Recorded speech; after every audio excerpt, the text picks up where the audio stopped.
Hello, am I audible?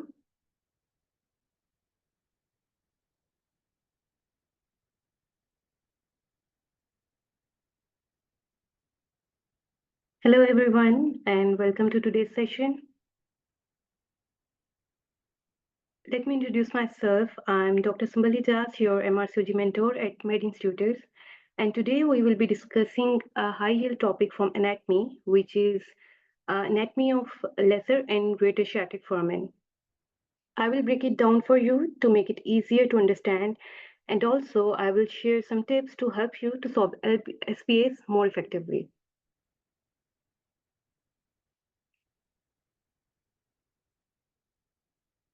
So let's get started.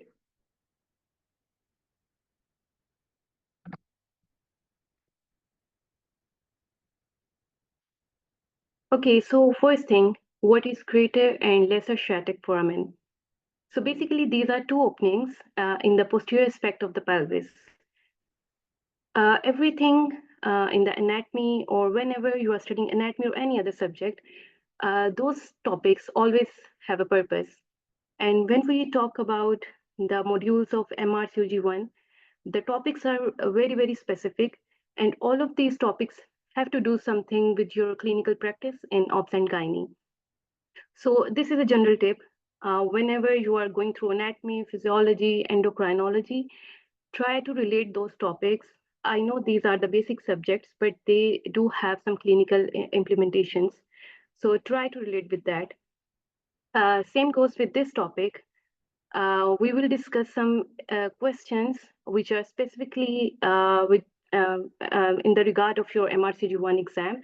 And according to that, we will cover this topic.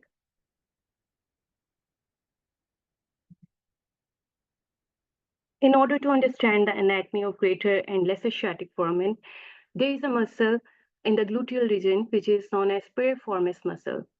If you understand this muscle, then it would be easier for you to understand the contents of greater sciatic foramen. And in your exam, there are some questions from the anatomy of piriformis muscle. For example, they will just simply ask you about the attachments of this muscle, or maybe they will give you a picture and ask you to identify the structure. So that's why it is important to have some orientation regarding the attachments of this muscle. So generally, piriformis muscle, it is a flat pyramid-shaped muscle. It originates from the anterior surface of sacrum.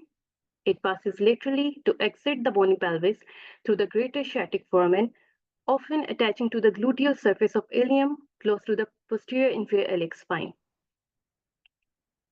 Insertion, it is on the greater trochanter of femur. Innervation, it is innervated by the nerve to piriformis muscle, and the root value is S1 and S2. Blood supply, generally it is supplied by superior gluteal artery, inferior gluteal artery, gamelar branches of internal pudendal artery. So this is a summary of piriformis muscle, and please look at this diagram. This shows the attachments of piriformis muscle. Please try to make yourself familiar with such muscles. Have a look on the shape of the muscle. It is a flat muscle which have a pyramid shape. And if you can see here, it is inserting on greater trochanter of femur. And from where it is coming from? It is coming from the anterior surface of the sacrum. And it passes through the greater sciatic foramen, and it is a very high yield landmark for this muscle. And that's why this muscle plays a significant role when we are studying the anatomy of greater and lesser sciatic foramen. And after passing through greater sciatic foramen, it will insert it on a greater trochanter of femur. So one thing here, why this muscle is high yield, since it is passing through greater sciatic foramen, so and when we talk about the contents of greater sciatic foramen, so we have to relate those contents with the course of this muscle. Am I clear?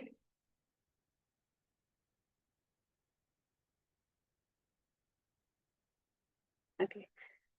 Okay, Dr. Momna, I always miss my students as well. Honestly, I feel like when my module is over, I feel like something is really missing in my life.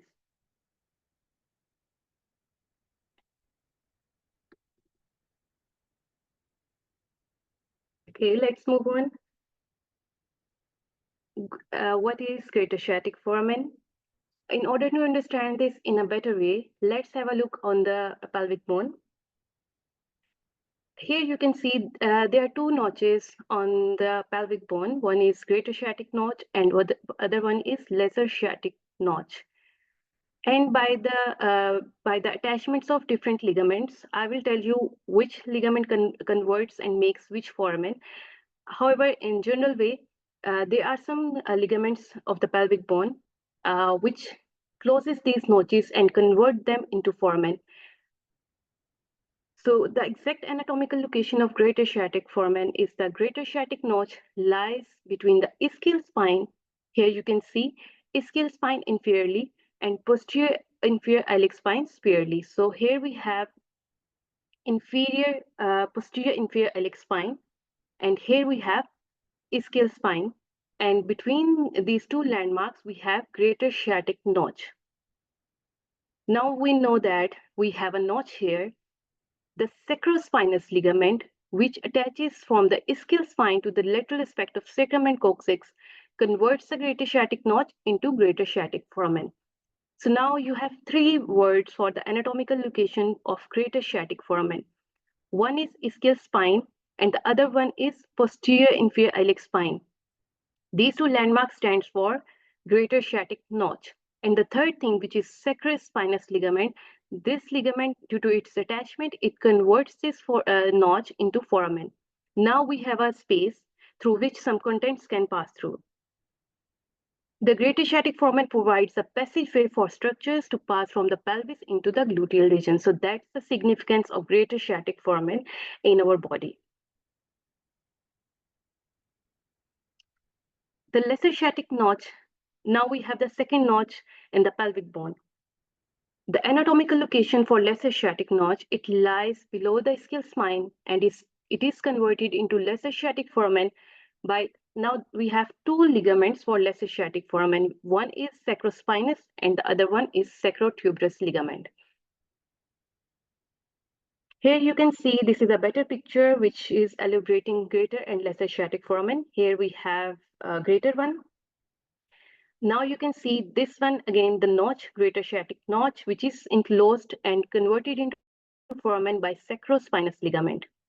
Just below that, just below the ischial spine, we have the second notch, which is lesser sciatic notch, which is converted into foramen by sacrospinous ligament from the above and sacrotuberous ligament below. So now for lesser sciatic foramen, we have again three landmarks, but now we have one bony landmark and the two ligaments. The specific ligaments for the lesser sciatic foramen is sacrospinous and sacrotuberous. Okay, please, let's recall quickly. Please tell me the ligament which converts greater sciatic notch into greater sciatic foramen. Please name that ligament of the pelvic region. You have the diagram in front of you. If you want to have a look, you can.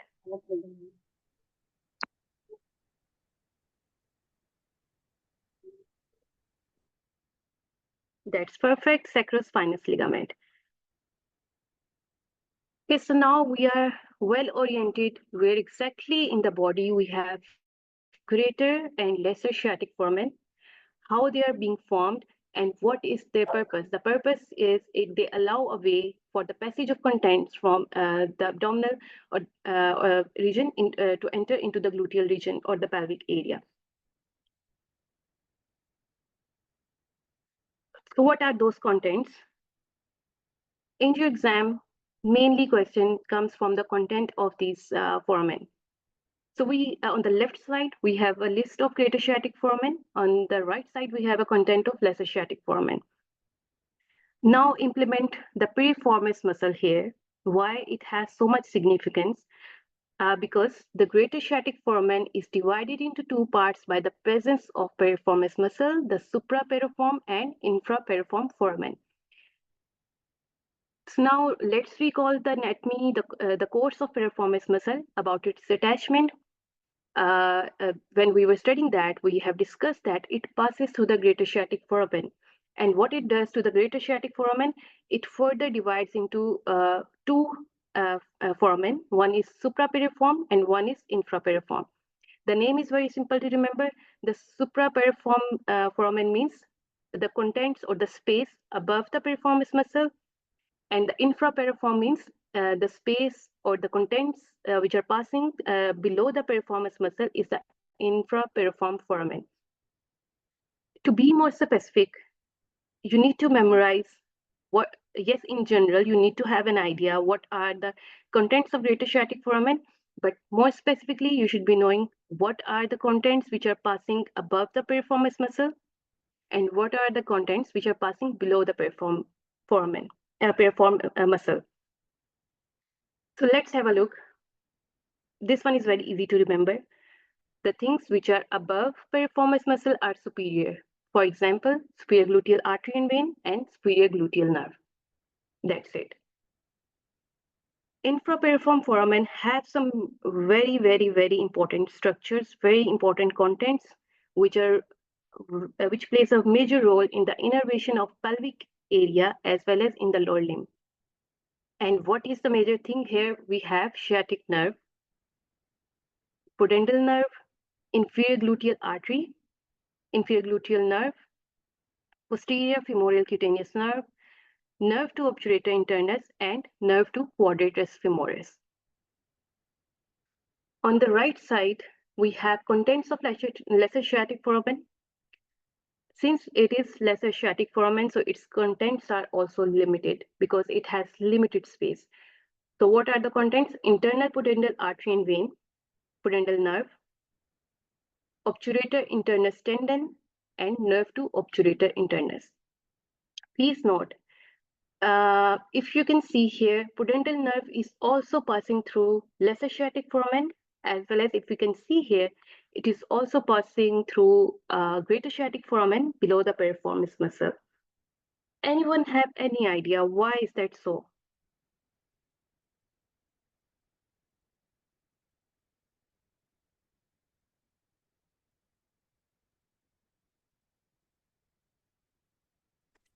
Ma'am, because it Anyone? twists around the ischial spine, it goes out from the, that greater sciatic knot and twist around the ischial spine and come to the lesser sciatic notch.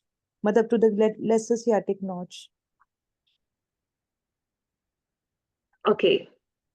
So the pudendal nerve first leaves the pelvis via the greater sciatic foramen and then re-enters via the lesser sciatic foramen. And to where it exactly re-enters, basically, pudendal nerve have a major role in the innervation of the viscera or the structures in the pelvic region. So classically, this nerve never leaves the pelvic area. Basically, yes, it exits from the greater sciatic foramen. It re-enters via the lesser sciatic foramen and supply to the pelvic region.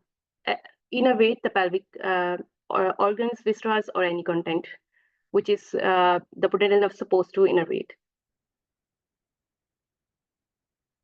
Yes, Dr. Sajida, it exits from the greater sciatic foramen and then re-enters into the pelvis because the pudendal nerve is supposed to innervate the contents or the structures of the pelvis area. So that's why it re-enters into the pelvic cavity through lesser sciatic foramen. So classically, it doesn't exits the pelvis and enter into the lower limb. Rather, it prefers to pass through the lesser sciatic foramen and re-enter into the pelvic area. Ma'am, what about the internal pudendal vessels? Are they not present in the greater sciatic foramen also? Yes. Because there's no mention in the greater sciatic foramen in your slide. Okay, basically, the internal pudendal vessels, they have a different course. They passes through the lateral wall. They basically travels into the pudendal canal and then innervate the pelvic, supply the pelvic area. I will tell you in more detail what are exactly the structures which are exiting the sciatic foramens and where they are going to supply. There are some questions on the exceptional points.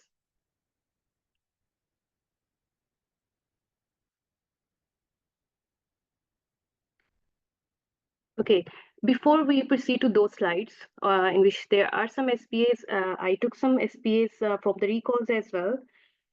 But before that, we will discuss some tips like how you can solve SBAs and how you can score in a better way. Okay, I will share some key strategies to boost your score, and I will tell you some tips and tricks.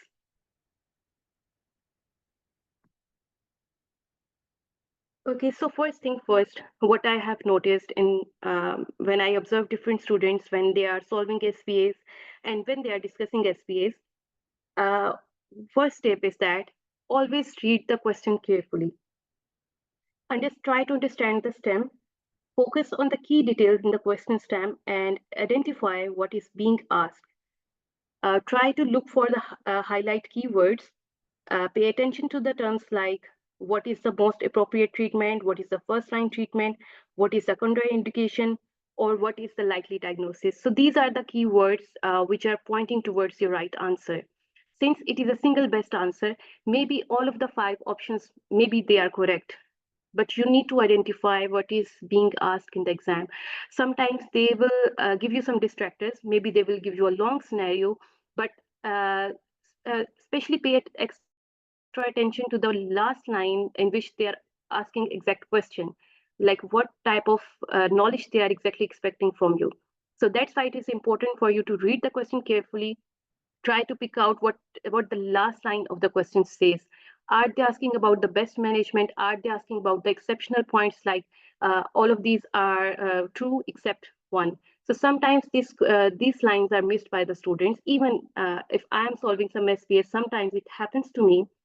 I just miss that last line and I just simply lose a simple question. So that's the first tip. Then another thing is that try to eliminate distractors. Look at all the options and start eliminating the clearly incorrect one.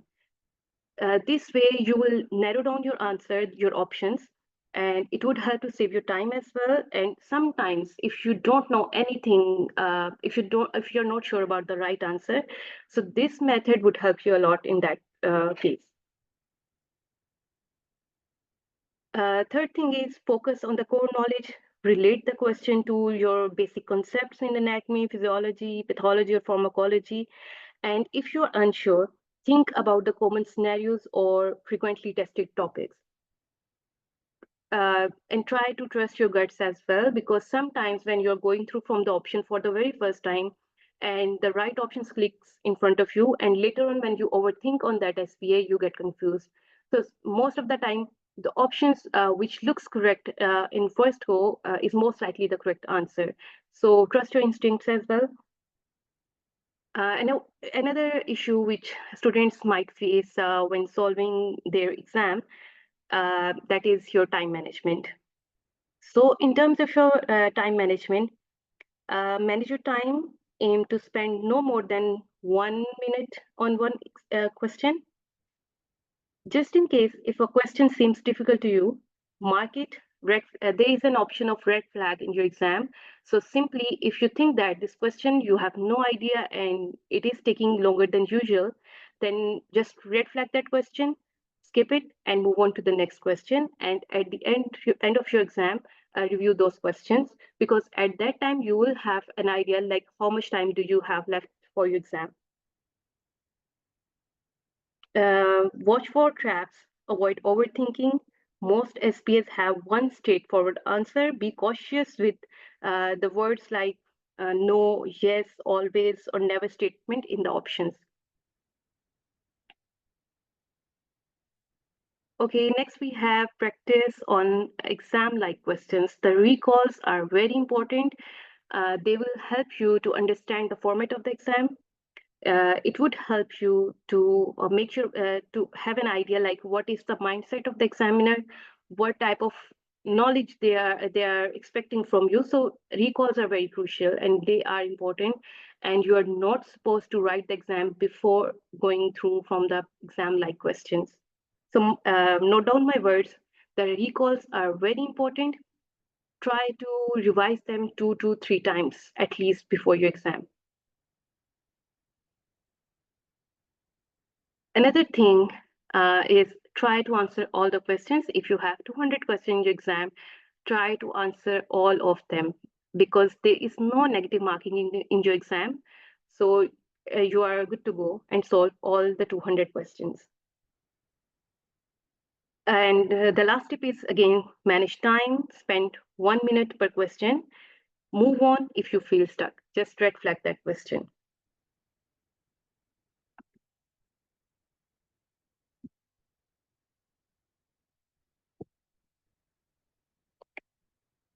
Okay, now we are done with the exam steps. Let's solve some questions, and we will discuss in bit more detail regarding the contents, like what is the difference of the contents which are passing through greater sciatic foramen as well as lesser sciatic foramen. Okay, your first question is, identify which of the following gives the correct pathway of piriformis muscle, its origin, exits, pelvis via insertion. So this is the sequence you need to follow.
Excellent.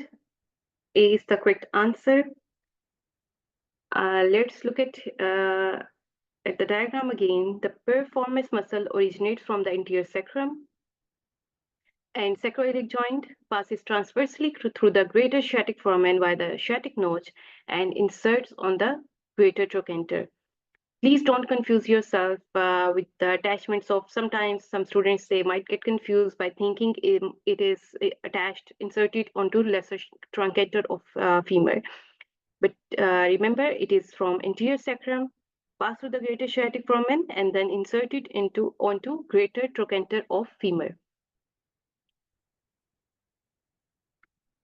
Your next question is, the only structure that exits lesser sciatic foramen is which one of the following?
Okay, so the correct answer is C here. Let's have a look why. Internal iliac artery is not the content of lesser sciatic foramen, so it is completely ruled out. Then we have nerve to obturator internus and pudendal nerve. Yes, both of them, they are the content of lesser sciatic foramen. But what happens, these nerves, yes, they passes through the greater sciatic foramen, but they doesn't classically leaves the pelvis. They just, they passes through the lesser sciatic foramen, but re-enters into the pelvic area. So the only content we have is the tendon of obturator internus, which exactly classically exits the lesser sciatic foramen. So the tendon of obturator internus is the only structure that exclusively exits the lesser sciatic foramen. Other structures such as pudendal nerve to obturator internus, they passes through the greater sciatic foramen first, then re-enter the pelvis via the lesser sciatic foramen. I hope that makes sense to you now. Let's have a look on, since we have discussed about the pudendal nerve, now let's discuss about the nerve to obturator internus. It originates from the anterior division of fifth lumbar to second sacral nerve. The root value is L5 to S2. Its course exits the pelvic cavity through the greater sciatic foramen, winds around the ischial spine to enter perineum via the lesser sciatic foramen, and comes to lie on the medial side of the obturator internus. So this is the course of obturator nerve to obturator internus. So the tendon of obturator internus is the single best answer here. Your next question is, which muscle divides the greater sciatic foramen into superior and inferior component?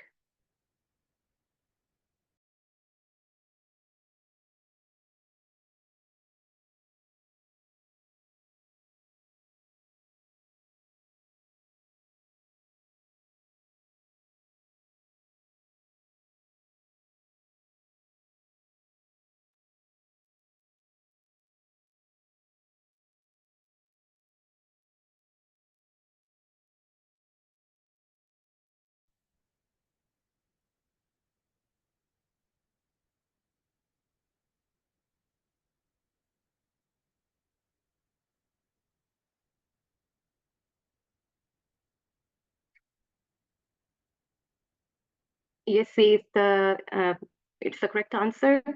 And we have already discussed about this point, what is the significance of piriformis muscle and what exactly it is doing with the greater sciatic foramen. So this one was an easy question.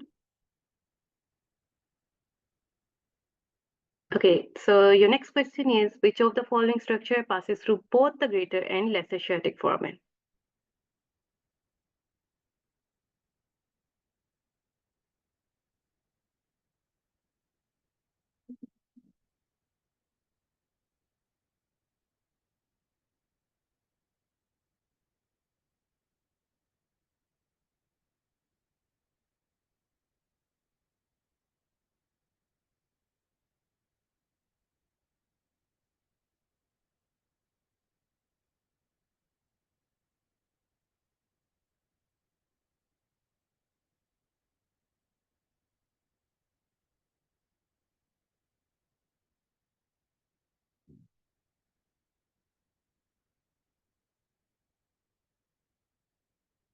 Okay, now you can compare. We are just studying the contents of greater or lesser sciatic foramen, but if you can compare how simply just changing one word can change your answer. Now they are talking about the content which is passing through the greater and lesser sciatic foramen. So there could be many contents, but yes, here the answer is pudendal nerve. And if we can go on the previous slide, this question, this is also talking about the content of lesser sciatic foramen, but now you can see the keyword here. The keyword here is that only structure and the exit word. And most of you gave the answer of pudendal nerve, but here this is not a suitable answer. But now here it fits better. So C is the right answer. Well done.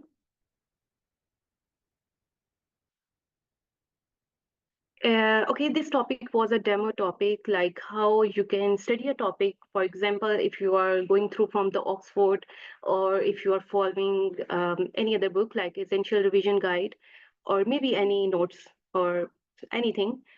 But this is a pattern you need to follow. Like this is a theory topic, and then compare the SBAs, like what type of questions are being asked in the previous exams, and try to solve them. So if you study this way, this is a tip for the students who are going to sit in the exam in July 2025. And also, those students who are writing in January and they're still going through from the theory and trying to work on their basic concepts. So this tip is very helping. It would save a lot of your time because it is not possible for anyone to just memorize all the points which are written there in the books. So this is a precise way. Just go through from the topic and just solve the relevant SBAs. Just try to memorize the high yield points. In that way, you will save a lot of your time and it would help you in the exam in the longer term. Okay, I wanted to share some happy faces from our previous batch who followed the same pattern. They follow the same tips and tricks, and by following that way, that pattern, they all passes with a very good percentage. And most of the students in the previous batch, they scored more than 80%. Sure, I will show you the first slide. Let me go back. Okay, are you asking about this slide?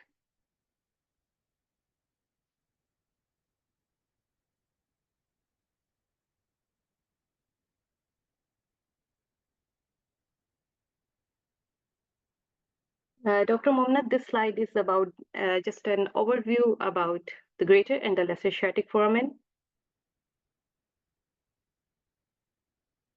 In the next two slides, I have shared a better picture, a more precise picture for greater and lesser sciatic foramen anatomy.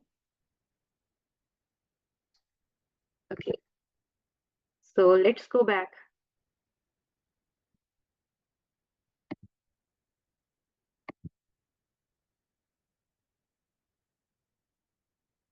Okay, so these are our students from our previous batch.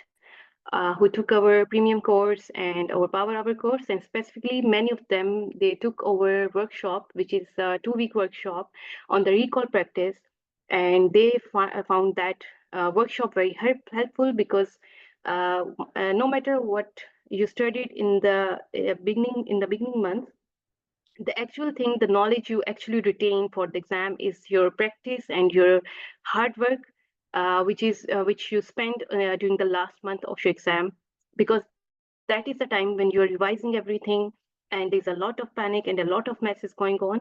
So that is a very crucial time because at this last month is very important. Whatever you remember in this month will help you in the exam definitely.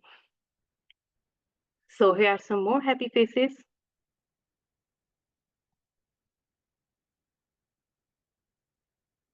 So all of them, they were very happy. They passed the exam in first go. We had 100% result in our previous batch, and all of them, they followed the techniques we have shared with them. We provided them with the lectures. We provided them and guided them throughout their journey and helped them to how they can smartly study for the exam and they can ace it. Because this exam, I repeat, this is all about the smart study. The more you study in the smarter way, the more are the chances for you to pass the exam. And yes, if you just pay some extra attention to the tips, like what are the points you need to pay extra attention to, if you work on your weak areas, you can definitely score like these students who scored more than 80%. So these are the tips again. Organize your notes. This is your my 1 month tips, like what you can do in your 1 month. Organize your notes, whatever you have studying so far from the last 3 months or 4 months or so on. Sort your notes by high yield topics because mainly the paper comes from the high yield topics. So divide your notes according to the syllabus topics like anatomy, physiology, pathology, embryology, biochemistry, genetics, and biostats, or whatever modules you have.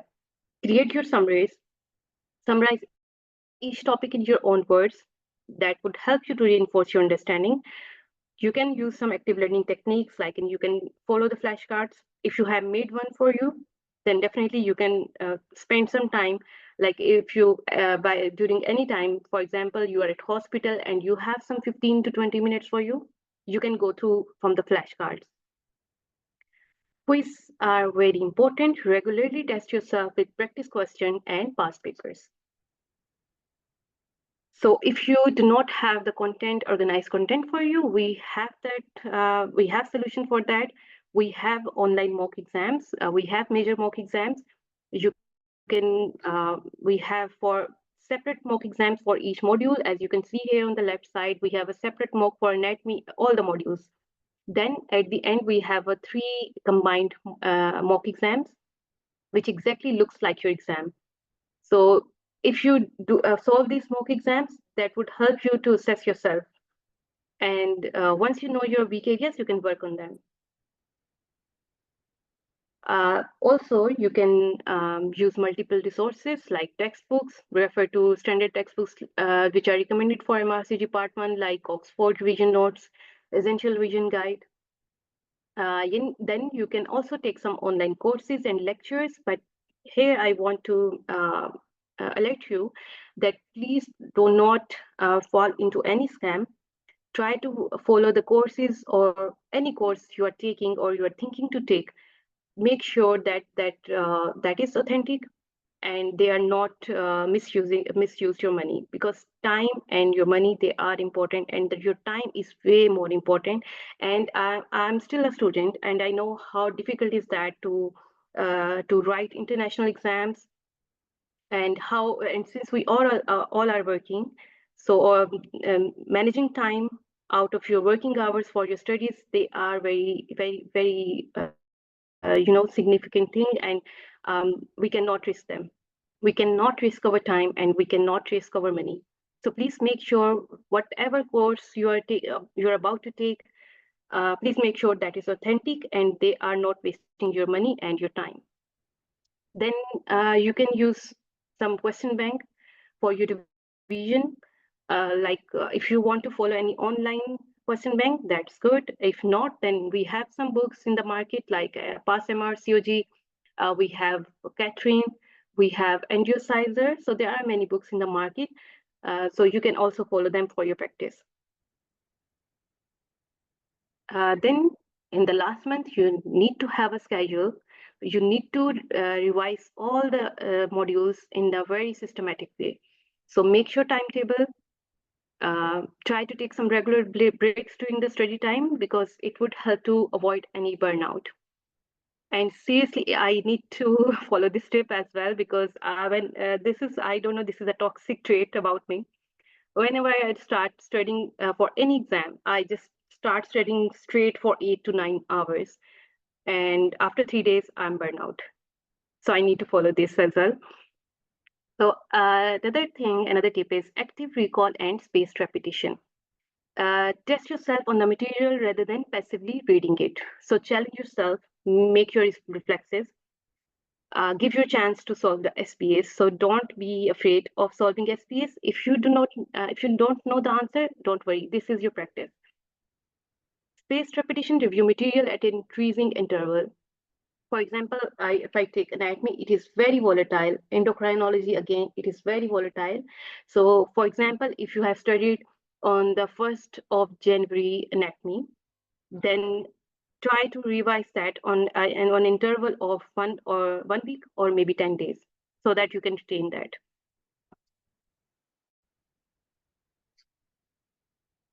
Another tip is that group study and discussion. This is very helpful, because when you discuss with your peers and colleagues, the SPAs you have discussed with them, it would remain in your memory. So this is a very helpful tip. So try to have a study partner. Try to discuss any ambiguities, any questions in the groups. Join a study group to discuss difficult concepts, and explaining concepts to other people also helps for your understanding. So if you're helping someone, that is also a good thing for you as well, and for them as well. Once you have solved the SBAs, and once you are solving different SBAs from different resources, and at the end you know that, try to identify your weak areas. For instance, you can assess yourself by solving SBAs, and for example, if you are solving SBAs from a subject-wise mock, and you compared your percentage and you found that your percentage in the biostat is very low, that means it is your weak area. So you need to pay extra attention on biostats. So this is just an example. how you can identify your weak areas, and how you can work on that. You can also take professional guidance, like you can again take some courses, or you can take some tutors, or you can follow the advice of your mentor. Consider enrolling in professional revision courses or hiring a tutor if you need a structured guidance. But yes, again I endorse this thing that make sure you are following the right track, you are following the right people, because when you take multiple opinions from different people, at the end of the day, you are confused. So please make sure to which direction you are following. Mentorship, seek advice from colleagues or mentors who have successfully passed the MRCG Part 1 exam. For instance, if any of your colleague in your hospital who already passed the MRCG 1 exam, try to discuss some things with them, or maybe take some tips from them, like how they studied for the exam and how they passed the exam. So this is very useful.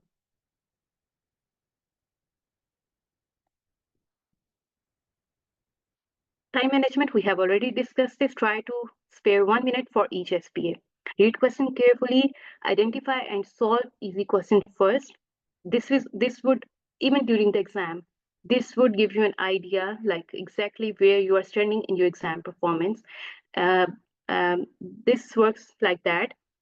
If you solve the easy question first, on which you are sure about, you know the answer, and red flag those questions on which you are not sure about the answer. And the end of the exam, they will show you a list of the questions you solved in the first go, and there would be another list for the questions which are red flagged by you, and there would be a third list in which you never attempted a question.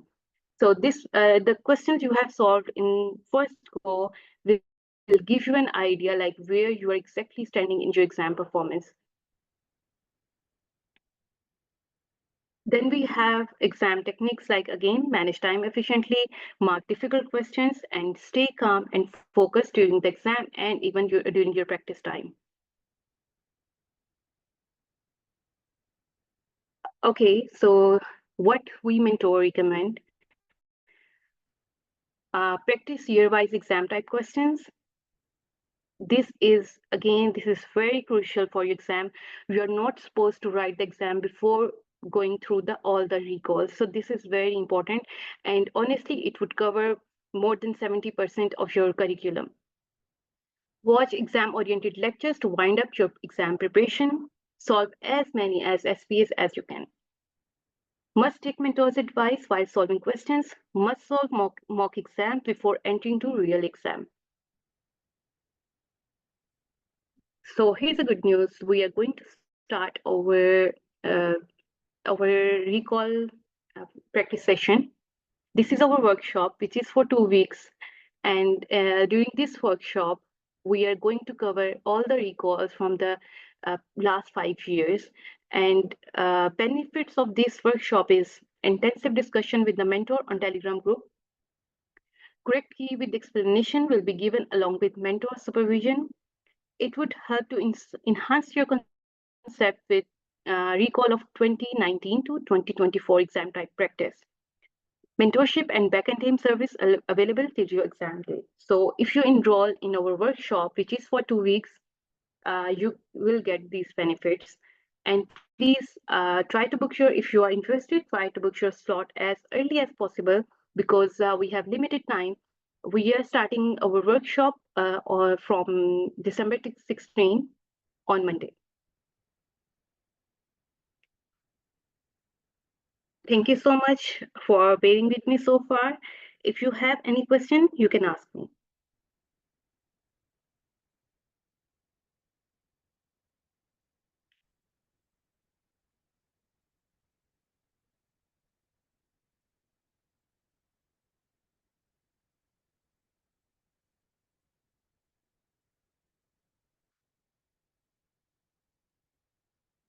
Thank you so much, Ibrahim.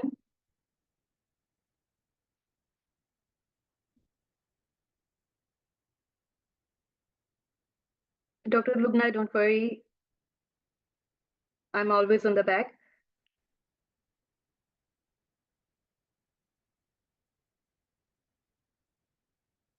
Welcome, Dr. Prajakta.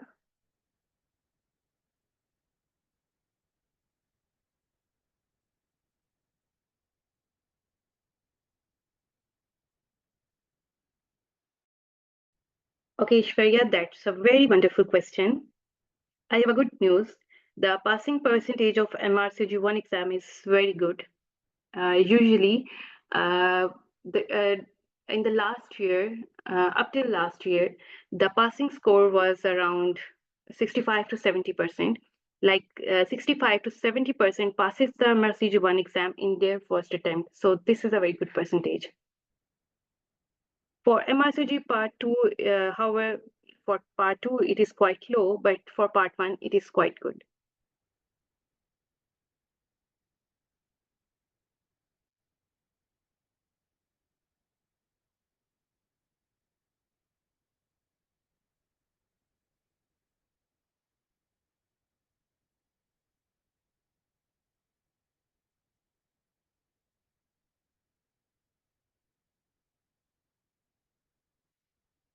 How many? Okay, the question is from Maysara.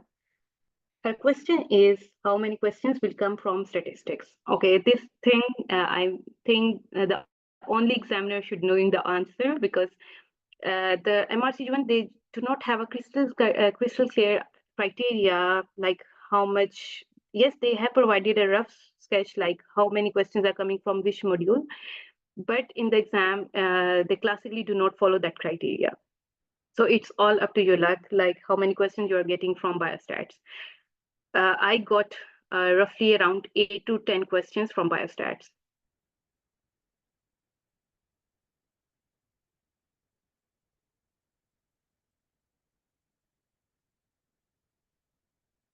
But there are some tips for biostats, like what I actually did. The biostats were very difficult for me because I'm already poor in maths. So what I did, I just memorized the high yield topics. Like I thoroughly studied about sensitivity, specificity, some important formulas like maternal mortality ratio, how to draw 2x2 table. And there's a list of formulas which we need to calculate from 2x2 table. So I think there are 8 formulas.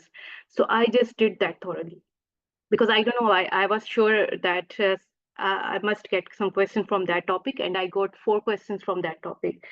So that helped me a lot.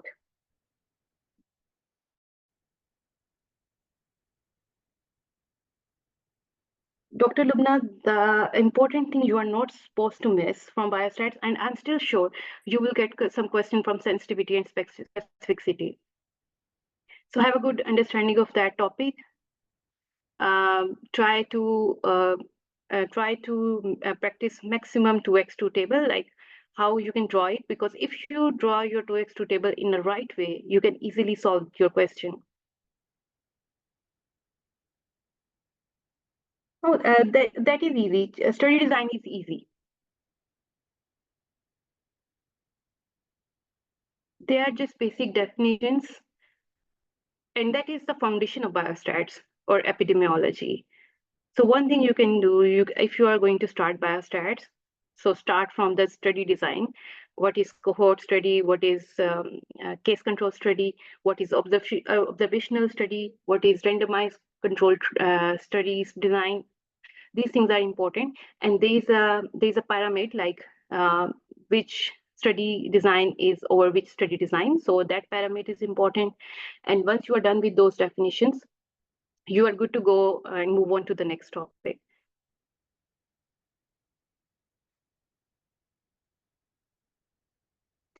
Ishwarya, basically, the last 5 years recalls are way more important.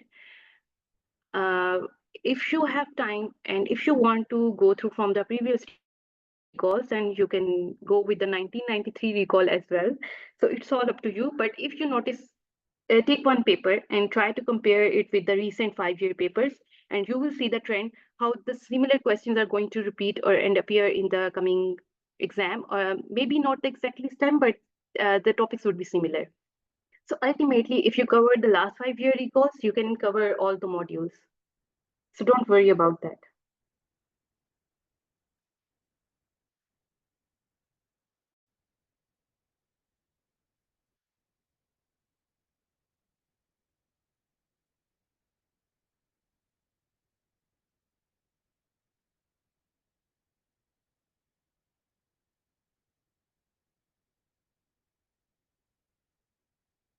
Okay, are we done with the question answer session?